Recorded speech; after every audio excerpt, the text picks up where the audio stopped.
Srivastav, Archana Madam, and Dr. Gunjan for giving me this opportunity to share my views on a very, very burning topic. And respected chairperson and distinguished gathering, today's topic is epidemiology of the healthcare associated infections. This is a very burning topic. And Hippocrates 4000 BC has said that first do no harm. Whenever patient come to the hospital, our aim is that he should go safely, no harm. Same thing was said by Florence Nightingale 400 years ago. That is the no harm to seek. But the scenario has changed, and with the development of the hospitals and lack of facilities and development of the newer and newer worms, bugs, infections, the hospital becomes the source of the infection. And it results in the hospital-acquired infection or healthcare-associated infections. HCA is known as that a patient when admitted in the hospital and after 48 hours of the hospital admission, if he develop any infection, that is the HCAI, up to 3 days after the discharge or up to 30 days of operation, or if a person is admitted in the hospital with the other complaint that for he was admitted earlier, that is the HCAI. This HCAI earlier was known as the hospital-acquired infection and nosocomial infection. The terminology has been changed, but the problem remains the same, the infection which we get in the hospital, a patient. WHO has done a survey in the 4 continents with in 14 countries with more than 55 hospitals, and the result was that 8% cases get the hospital-acquired infection, and it is high in the Southeast Asia region and Eastern Mediterranean region, that is the 10 to 11%. A study conducted in the Dhaka shows that 8% cases suffer from the HCI, especially in the ICU patients and the post-surgical ward. And this HCI is a great burden, great problem to the hospital administration, and this is a big problem and eye-raising sore to the media that superbug has entered and causes a lot of complications in the patients who admitted in the hospital. Great public concern, quality issue with the hospital authorities, clinical governance, clinical standards, accountability, reviews and performance. 5 to 10% persons who admitted in the hospital, they get the infection, hospital acquired, and 1.7 million is the occurrence in the states, and 99,000 persons died every year, and it caused the $20 billion expenditure to the healthcare associated infection. 50% of the number of the incidents related to the devices, that is the catheter associated infections.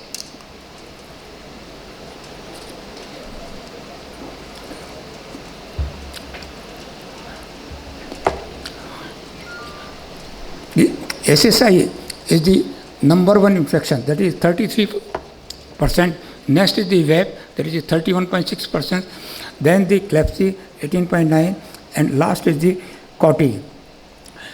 It results in the increase in the cost to the patient, result in the bed occupancy, cost of the bed, intensive care unit stay, investigations like hematological, biochemical, microbiological, and radiological tests, cost of the higher antibiotics and other drugs, extra surgical procedures, and increased working hours for the staff.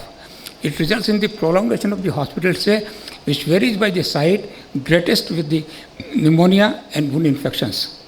Additional morbidity, mortality increases in order to lower respiratory tract infection, bloodstream infections, and urinary tract infection. Long-term physiological and neurological complications, direct patient cost, increase escalation in the cost of the care. 5 to 10% in developed countries, 10 to 30% suffers in the developing countries, and rates vary between the countries to countries, and hospital to hospital, district to district, and from ward to ward due to the complex mix of the patients, aggressive treatment, and local practices. In our country, the average incidence varies from 5 to 10%. It may be 28% in the ICU.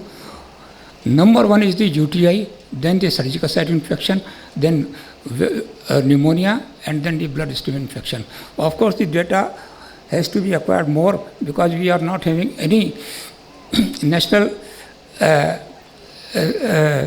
like ICMR, which is collecting the data for the cancer or neurological, but there is no society for the hospital-acquired infection which collects the data from the different sources. NABH is collecting the data from every hospital, but they are not publishing what is the data. So if the NABH take the initiative, so we can know that what is the incidence of the HAI in our hospital. Because all the hospitals, they correct the incidence of the COTI, bloodstream infections, SSI, and WAVE. So we can get the correct figure like we are getting in the USA and other developing countries. The incidence depends on the average level of the patient's risk, which depends on the intrinsic factors or extrinsic environmental factors, sensitivity and specificity, and surveillance program. A person gets the direct infection or indirect infection. Direct infection from the infected persons like doctors, nurses, visitors, and other persons, while the indirect infection develops from the facilities available in the hospital like washroom, toilets, wash machines, ward, engineering controls, and medical equipments, implants, and devices which are contaminated. The risk factors are the patient, environment, and organism. The risk factors in the patients are the severity of the illness, underlying disease, nutritional state, immunosuppressions, open wounds, invasive devices, multiple procedures, prolonged stay, ventilation, multiple or prolonged antibiotics use. Environmental factors are the changes in procedures or protocols, multiple changes in the staff, poor aseptic practices, patient-to-patient contact, lack of isolation facility, no separation of clean and dirty areas. This is a very common practice in our hospital, that we are not having the clean utility and dirty utility due to the overcrowding and unplanned hospitals. Even the corporate hospitals are not having the separation in the general wards or other places. Lack of hand washing facilities, inadequate decontamination of items and equipments. Organism resistance, formation of slim, ability to adhere, pathogenicity, and prevalence. The types by origin is the endogenous or exogenous. Endogenous is caused by the organisms that are present in the part of the normal flora of the patient, while the exogenous is caused by the organism acquiring by the exposure to the hospital personnel, medical devices, or hospital environment. The type of the infection, common are the number one is the urinary tract infection, UTI, then the surgical site infection, then lower respiratory tract infection, bloodstream infections, catheter-related bloodstream infection, and meningitis. The factors are the four factors. Number one is the common is the crowded hospital conditions, and now this Ayushman Bharat is going to add more infections because with the facility of the 5 lakh rupees, every person is getting the treatment in their hospitals and result in the crowded hospital. New microorganisms, increasing number of the people with the compromised immune system and increasing bacterial infection. And especially with the Ayushman Bharat, they are giving the codes, and the amount which they are mentioning in their codes is not sufficient to treat a patient, especially in the cancer setup. Dr. Srivastava will agree with me. And the IC is the most congested area where we get the more invasive lifelines, procedures including surgeries, longer length of stay, more IV and parenteral drugs, more tube feedings and parenteral nutrition, and more ventilations. So infection is very high. The transmission is by direct contact, droplet infections, vector-borne, airborne, and common vehicles. Direct contact transmission results from the invasive direct body surface to body surface contact and physical transfer of microorganisms between a susceptible person and an infected or colonized person, such as occurs when a person turns a patient, gives a patient a bath or other contacts. Indirect contact results from a susceptible host with a contaminated intermediate object, usually innovated, such as contaminated instruments, needles or dressings or contaminated gloves that are not changed between the patients. And this is very common. And we are not getting the sterilized material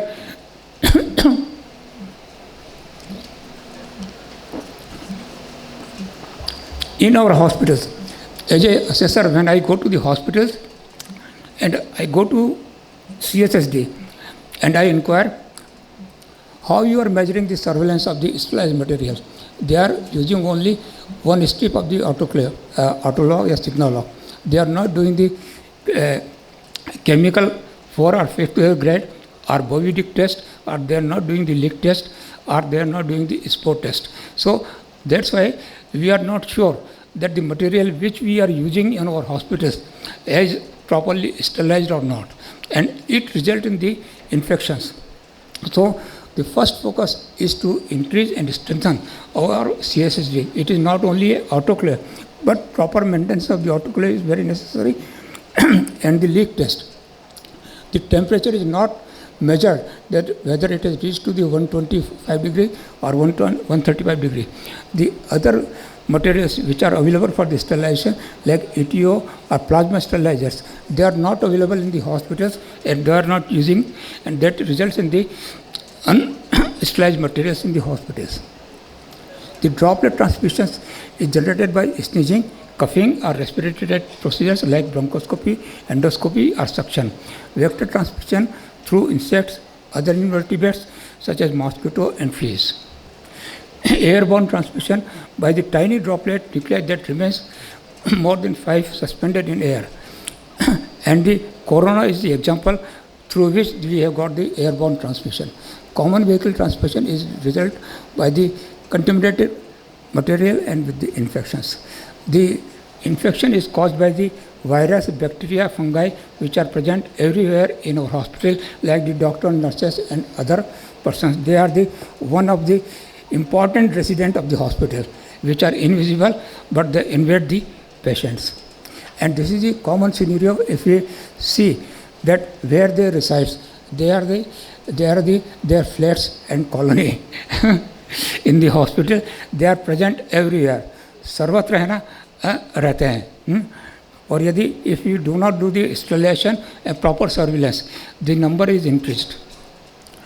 The bugs which are present in the hospital, the residents of the, they are the number one is the MRSA, methicillin resistant Staphylococcus aureus, commonly known as the MRSA. 60% of the nosocomial infection in ICU is caused by MRSA. MRSA bacteria are also able to survive for extensive period on surface and objects, including door, handles, floors, sinks, taps, cleaning equipments, and fabric. On cotton, they remain for 4 to 21 days. In terracotta, 2 to 14 days. Polyester blend, 1 to 3 days. Polyester, 1 to 40 days. And polypropylene for 40 days greater than 51 days. Next is the coagulase negative Staphylococci, part of the normal flora of the human skin, relatively low virulence, but are increasingly recognized by agents or clinically significant infection of the bloodstream and other sites.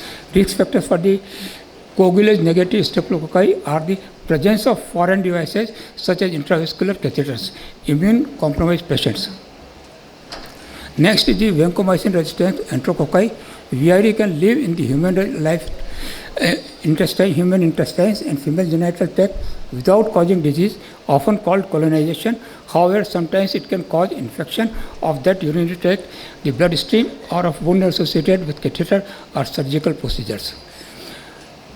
Most important organism in the hospital and a problem for the surgeons, that is the Pseudomonas infection. It is the number one cause of the intensive care unit, ICU-related pneumonia. It is number 2 ranked gram-negative organism responsible for 9% of the nosocomial bacterial and fungal isolates. Number 2 cause of the nosocomial pneumonia. Number 3 ranked as isolated hospital-acquired urinary tract infection. Number 4 cause of the surgical site infection and of the hospital-acquired gram-negative bacteremia. Number 5 hospital pathogens. Number 8 ranked blood stream isolate, and 10% cause of the nosocomial infections. Next is the Acinetobacter. is a prolonged length of hospital stay, exposure to an intensive care unit, receipt of mechanical ventilations, colonization pressures, exposure to antimicrobial agents, recent surgery, invasive procedures, and underlying severity of the illness. Outbreaks of infection have been traced to respiratory care, equipment and care procedures, humidifiers, and patient care items. Acinetobacter infection with environmental contamination found on curtains, laryngoscope blades, patients' lifting equipments, door handles, mops, and keyboards. Fungi. Due to the increased antibiotic use and host susceptibility, Candida species most common, causing the bloodstream infection, responsible for the 38% mortality. Changing bacterial and fungal spectrum in the hospital reflects the increased use, particularly of the newer antibiotics. Development of the resistance, MRSA, ventilator, VRE, or multi-drug resistant tuberculosis. Overcrowding and understaffing of the nursing units increase the rate of the infections. Clostridium causes the antibiotic-associated diarrhea and pseudomembranous colitis, life-threatening illness. Normally affect only the elderly, especially those on long-term broad-spectrum antibiotics. Produces two powerful toxins and is a spore former, difficult to eradicate, resistant to alcohol. Reason for recent increase is not known. Bloodstream infection is known as the CLABSI or laboratory confirmed blood infection, that is LCBI, or central line or umbilical catheter, when it was in place for more than 2 days, calendar days, or on the date of event, and line was also in place for the date of the event. And this is how the infection spread through the CLABSI or through the port, where the film is formed. And most dangerous is the and highest incidence is the surgical site infections. Surgical site infection generally occurs within the 30 days following surgery. Some procedures are monitored up to 90 days for SSI. 2 to 5% surgical patients acquire SSI. 3% die. 77% of the death directly attributed to the SSI. Many results in long-term disability. SSI increases hospital length of stay 7 to 10 days. Its cost estimate varies from $30,000 per SSI. Most estimates do not account for the rehospitalization, outpatient treatment, post-discharge expenses, quality of life for the patient, or any long-term disability costs. Pathogenesis of the SSI is the endogenous or exogenous. Endogenous are the patient flora, skin, GI tract, mucous membrane, seeding from the pre-existing sites of the infection. Exogenous is the surgical person's flora, breaking the aseptic techniques, inadequate hand hygiene, contaminated garments, equipment, surgical tools, materials with operative fields, and operation room environment, including ventilation. And this operation room environment is very, very important. And NIBH has given the guideline what should be the air conditioning guideline, but unfortunately, most of the hospitals are not following this guideline. And especially in the small healthcare setup or even the corporate hospitals, we are seeing that it is lacking. Not proper cleaning, the frequent opening of the door, overcrowding in the operation theatre, and not proper cleaning of the AHU or change of the HEPA filter as required, and they are not doing the air culture, which results in the high incidence of the SSI. The SSI pathogens are the Staphylococcus aureus, coagulase negative Staphylococci, Enterococcus, E. coli, Pseudomonas, Enterobacteria, Klebsiella pneumonia, Candida, Klebsiella, Acinetobacter. And this is the definition of this SSI, surgical site infection. It is superficial when it is the skin and subcutaneous tissue, and deep is the when the muscular and fascia is involved. And organ space is when it is below the peritoneum or pleural layer. The superficial incision SSI surveillance infection occurs within 30 days after the surgical procedure and involves only skin and subcutaneous tissue of the incision, and patient has at least one of the following things: purulent discharge from the superficial incision, organism isolated from aseptically obtained culture of the fluid or tissue, superficial incision that is deliberately opened by a surgeon and is culture positive or not cultured, and patient has at least one of the following signs or symptoms: pain or tenderness, localized swelling, redness, heat, diagnosis of superficial SSI by surgeon or attending physician. While the organ space surgical site infection is defined as the infection that occurs within 30 or 90 days after the operative procedures, and infection involves any part of the body excluding the skin, incision, fascia or muscle layer that is opened or manipulated during the operative procedures, and patient has at least one of the following things: purulent discharge from the drain placed into the organ space, organism isolated from aseptically obtained culture, fluid or tissues, the organ space, abscess or other evidence of the infection found on direct examination during invasive procedures or by histopathological examination or image test. Diagnosis is done by the doctor or surgeon. Then most important is the catheter associated urinary tract infection, and this is very common in the hospitals because the insertion is done by in the most places where there is no proper sepsis, proper precautions are taken while the insertion. Anybody can put the catheter, no proper hand hygiene, no proper installation, and result in the COTY. Major predisposing factors are the indwelling urinary catheter. Average 26% of the hospitalized patients are catheterized. Risk of COTY is 1 to 2% procedures. Risk increases with additional day of the catheterization, common in long-term catheter patient. The COTY for patients and indwelling catheter in situ and organism more than 10 raised to power 4, and one of the following symptoms: loin pain, loin or suprapubic tenderness, fever more than 38 degrees centigrade, or pyuria, or the patient who had catheter removed within 3 days before the onset of the COTY, and microorganisms are more than 10 to 5 raised power. And patient is having the following symptoms: urgency, frequency, dysuria, loin pain, loin or suprapubic tenderness, fever more than 38 degrees centigrade, and pyuria. The WAVE, nosocomial pneumonia, is the most important. Our patient who on the ventilators, especially in the ICU, recent and progressive radiological opacities of the pulmonary parenchyma, purulent sputum, and recent onset fever, most commonly caused by Acinetobacter. Account for 15% of the all hospital-associated infections, account 27% of the all MICU-acquired infections. Primary risk factor is mechanical ventilations, risk to 6 to 21 times in the rate of the non-ventilated patients. Susceptibility to the nosocomial pneumonia are the intubation, altered